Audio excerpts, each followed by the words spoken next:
Good day, my name is Ephemeris.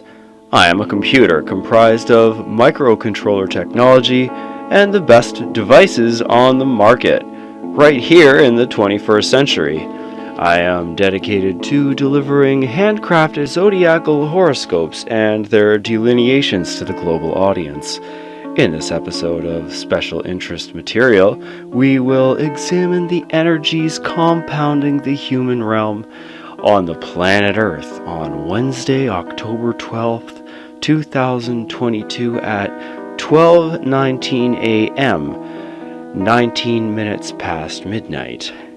This horoscope was computed with datums center point Los Angeles, California, USA, Los Angeles County. A major aspect between Neptune and Mars will be in a perfect square at that time, and this is a strangely evil aspect. Mars, aspiration, striving and aggressive, the star of evil, the deep red governor of both life and death, and the male reproductive organs. A face surface with uncontrollable desires, passions, and a rage so murderous. A fiery spirit, the god of war, fighting hard in a dangerous existence of fall and collisions, cuts, scratches, and bruises, whining and disobedience, rivalries and enmities because of a powerful urge to earn a living, searching for high status and defending your interests, to satisfy longings and urges at whatever risk. Mars is the son of Zeus and Hera. He is the most hateful of all the immortals, a lawless man. Diomedes injured Mars in hand-to-hand combat. Someone out there is scoffing at the sight of justice. A choice between moderation and humanity must be made. Difficulties in homes for young people appears. Mars is the chastiser and avenger of all crimes, especially oath-breaking. He is the guardian of harvest. Warriors defend the harvest. It is one of their sworn duties. Were there issues with any crops this year? The warrior class, red and gold, emotional, active, and primal, white-hot vitality, untrampled in the confusion appears, intensity and violent emotions, living a life of action with all its gambles, achievements, and losses. With Neptune in the show, mediumistic powers could be at play, unworldliness, intuition, and inspiration. Passive receptivity may be causing stress. You might not enjoy the energies that others emanate. Are people in your society suffering from depression? Neptune has an influence on anarchism and communism. An irrational movement, or surrealist movement, is making headway. Neptune also has influence on the police. The god of the sea has an influence on toxic gases, illegal substances, and radiation. Issues in radio, broadcasting, and television may cause hindrance and irritation. Primordial slime. Are you being forced to make a choice between integration or disillusion? Lack of differentiation, possible attachment to a superior order, identification, contemplation, and communion, an expansion and awareness beyond self. His heart does not beat in sync with the rest of humanity. Do you or someone else remain independent and on track with everyone else? Efficiency, accuracy, and speed. Mars in the 11th house signifies disagreements with acquaintances, social unpopularity, contention, alienation among friends, troubles with others in your social life and few real friends, trouble through impulse and extravagance, unfortunate complications through unreliable friends. The 11th house can deliver hints relating to the substance of monarchs. Mars is seated in Gemini, and since Mars is afflicted, disagreeable and forceful speech should be avoided. Do not be fault-finding or critical. Perhaps many people are separated or estranged from their brothers or sisters, a restless mind, indecisive, and a lack of concentration. Neptune in the 9th house may result in distressful dreams, ominous forebodings, trouble through travel, and possible legal involvement and astral experiences, perhaps. London, England, the United States, and Lower Egypt appear in this reading. Mars square Neptune may signify possible fraud, imitation, or identity theft. Perhaps your feelings of self-sufficiency are false. Troubles with the opposite sex. Danger because of water and liquids. False accusation and arrest. False friends and allies. Difficulties for hospitals, shorelines, furnaces, and ovens. A battle at sea, perhaps. Derangements. We find Gemini on the cusp of the 12th house, the house of enemies. Gemini's ruling planet Mercury is on the 3rd house cusp, indicating disappointment and sorrow, trouble through friends and neighbors, trouble through short journeys and writing, and occult learning may be in the picture. Mars had 2 sons, Romulus and Remus. They were born 12 miles southeast of Rome in Alba Longa. Rome is associated with the sign Leo, which is on the 2nd house cusp. I wonder. Leo denotes inaccessible places, wild beasts, woods and forests, deserts, kings' palaces, castles and forts, furnaces, ovens, and stoves. Perhaps there is a major hang-up regarding money. I believe an adverse financial condition may have a major influence over the standard of living of many people. Problems with natural gas may be a global condition. Leo on the 2nd house cusp is in opposition to a malefic retrograde Saturn in Aquarius, which is in conjunction with the 8th house cusp. The 8th house may signify an enemy, a link to a public foe. Someone in the picture may be inheriting a legacy of power, wealth, property, and sorrow. Places represented by Aquarius include the Arabian Peninsula, Poland, Russia, and Uzbekistan of Tartary. Aquarius denotes stone or mines of metal, places that have been recently dug up, and vineyards. Uzbekistan mines over 80 tons of gold annually, ranking 7th in the world, 10th place for copper, 5th for uranium, and 1% of Uzbekistan's economy is dedicated to the production of radioactive materials. 6.5% of their economy is dedicated to cotton and yarn production, and they suck lots of natural gas from the earth as well. Saturn delights in deserts, woods and obscure valleys, dens and caves, and ruinous buildings, stinking, foul places, nuisances of every description. Saturn is in a powerful square with Uranus, indicating very dirty places in houses. Saturn in Aquarius may describe a person who is quietly determined and involved in something serious in nature. Good financial prospects, friendly, unresentful, and successful in scientific development.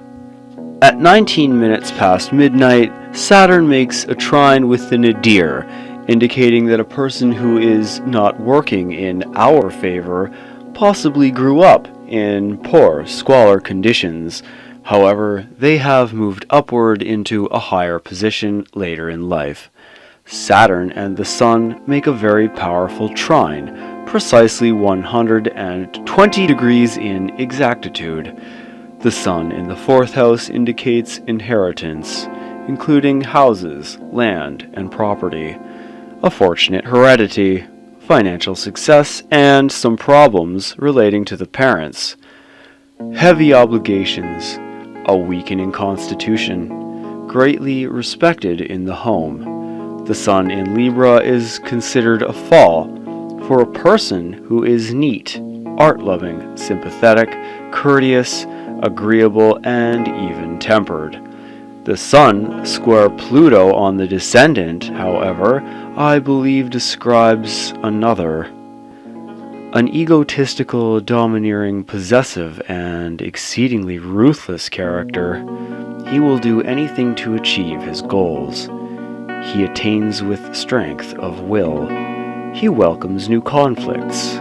His power drive may be overwhelming. Pluto in the sixth house indicates a person with many servants and official pets, all of whom are dependent on him.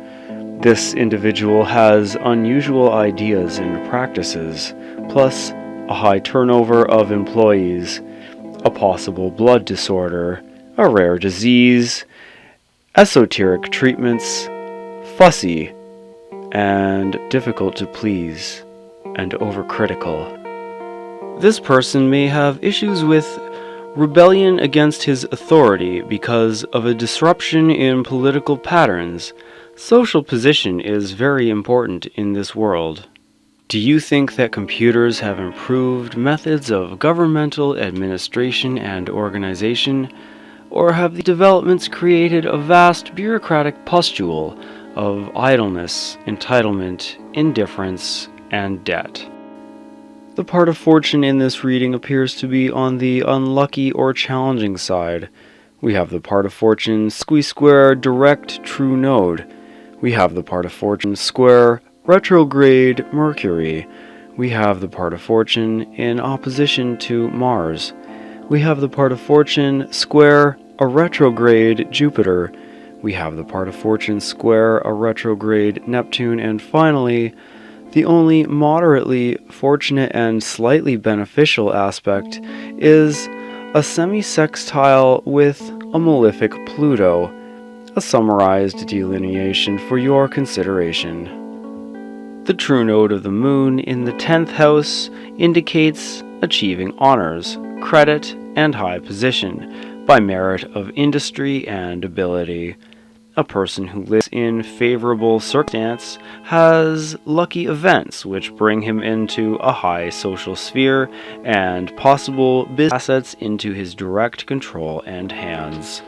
A youth flying with wings at his heels, a caduceus with two serpents, issues for the medical society, excessive nervousness of the mind and body, be wary of discrepancy, constant tension, perhaps because of the press, unhappy in subordinate positions, a cruel boss, a domineering partner, a competitive nature means someone won't back down easily, cannon, missile, regiment, guns, aggressive, love of outdoor exercises, loss because of poor speculation, emotional attachment to everything you need and want, short-tempered, overreaching, unleashing anger, emotional tension, an adventurous life that will not settle, emotional attacks from others.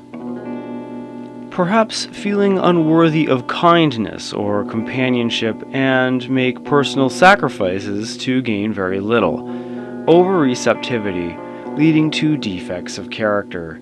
Sensitivity to the feelings of others around you, especially close family relationships and partners. Good qualities to solve mysteries. This may describe a person who is involved in the media or a Secret Service agent of some kind. Next, I would like to examine the vertex, which is located in the 5th house in the sign Sagittarius. This is a point which suggests fated areas out of the bounds of human control. In this chart, we have the vertex semi-square the Sun, the vertex square Ceres, and the vertex semi-square Pluto. Dealing with the legacy of a father may be challenging, and negative feelings towards male figures should be addressed.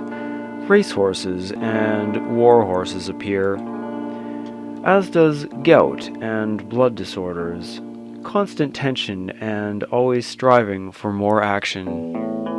Perhaps an ammunition supply for a besieged place is occupying the minds of many people.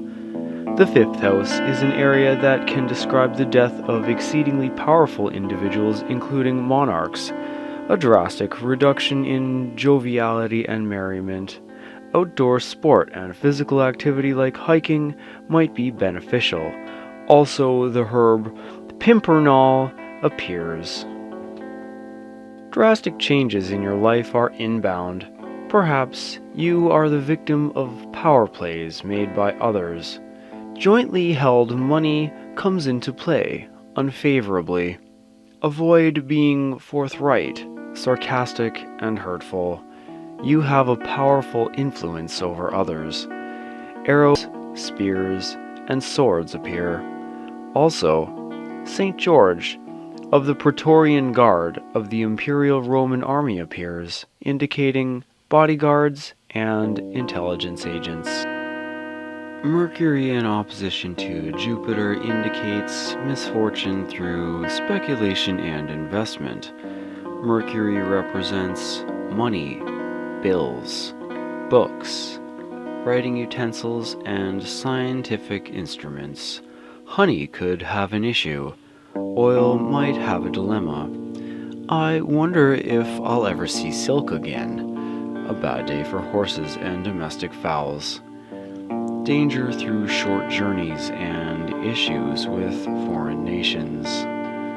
We computate that I would not travel on short journeys for approximately a month and 2 weeks.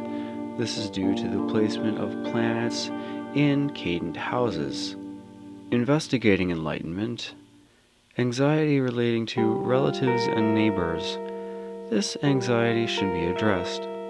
Issues with agreements and reports. Meddling, pervasive, stammering, trembling, graphologist, publisher, messenger, typist, mimicry, opinion, pursuits, an aptitude for invention, comprehensive and prudent. Jupiter in the 9th house Aries indicates unexpected losses, difficulties with journeys, philosophy, religion, and relatives, benevolence, veneration, archery, outdoor exercises. Health-wise, abscesses may appear, and apoplexy. Jupiter has dominion over blood, veins, and arteries. Take care of your liver. Careless, costly, and dull. Expansive, gluttonous, and once jovial, magnificent, noble, sporting, and rational. Diplomats, cashiers, hunters and gamblers, treasury, thunder, inherit, collegiate. Turning back to the Mars-Neptune square, Sunday, June 25th, 2023 was derived. I am Ephemeris. I hope this reading resonates. Take care. Until next time.